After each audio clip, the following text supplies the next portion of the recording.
അമ്മ. അയ്യോ മാമി. അമ്മ. അമ്മേ.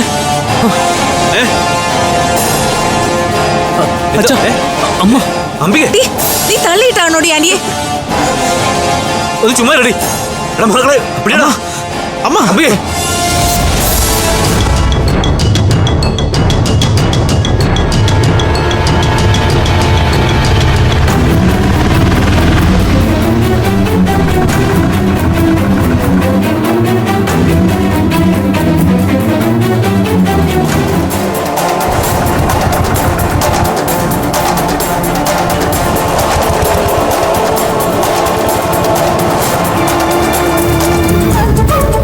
എന്താ ആകാശ സംഭവിച്ചത്?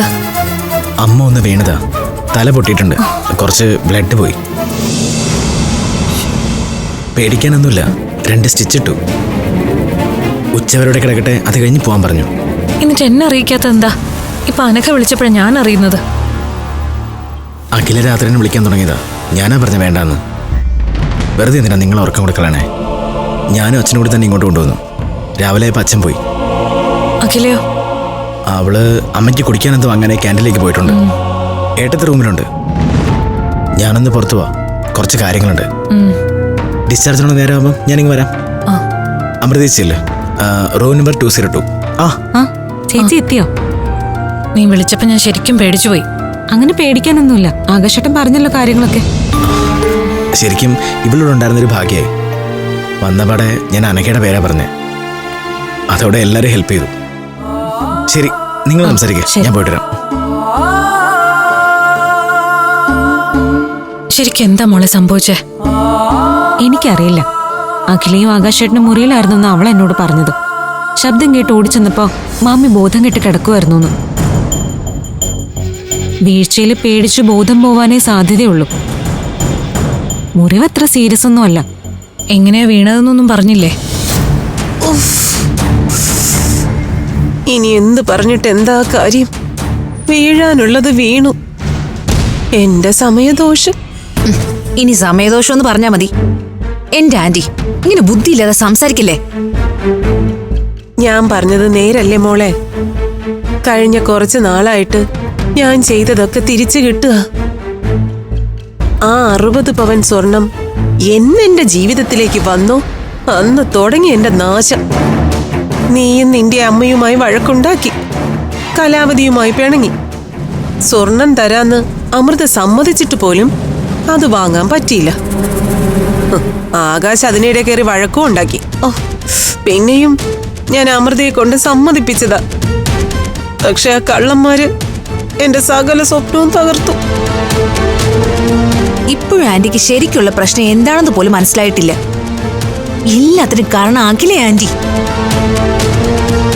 അവൾ ഇന്നലെ വീട്ടിൽ കയറി വന്നു. അന്ന് തന്നെ ആന്റിക്ക് അപകടവും പറ്റി. എന്നിട്ട് ആന്റി പറയുന്നു അത് ആന്റിയുടെ സമയദോഷമാണെന്ന്. ആന്റി, അത് ആന്റിയുടെ സമയദോഷമല്ല, അഖിലയുടെ ജാതകദോഷമാ.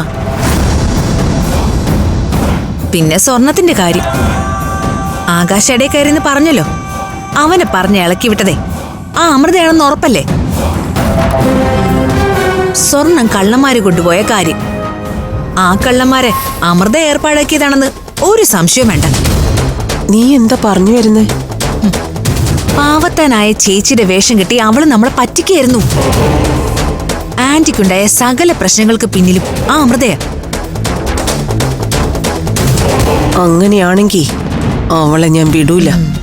വിടരുത്. പക്ഷെ അവളോടുള്ള പ്രതികാരം നേരിട്ടല്ല ചെയ്യേണ്ടത്. നേരിട്ട് എന്തൊക്കെ ചെയ്താലും അവൾ അതൊന്നും വക വയ്ക്കാൻ പോകുന്നില്ല, സഹിക്കും. പിന്നെ ആന്റിയെ പ്രതികാരം ചെയ്യേണ്ടതേ അമൃതയോടല്ല, അഖിലയോടാ. അവൾക്ക് നൊന്താ അമൃതയ്ക്കും വേദനിക്കും. അഖിലയ്ക്ക് നോവണം, അവൾ കരയണം, പേടിക്കണം. അപ്പോ അമൃത നമ്മൾ വരച്ച വരയിൽ അവള് വരും. പക്ഷെ എങ്ങനെ? പറയാം.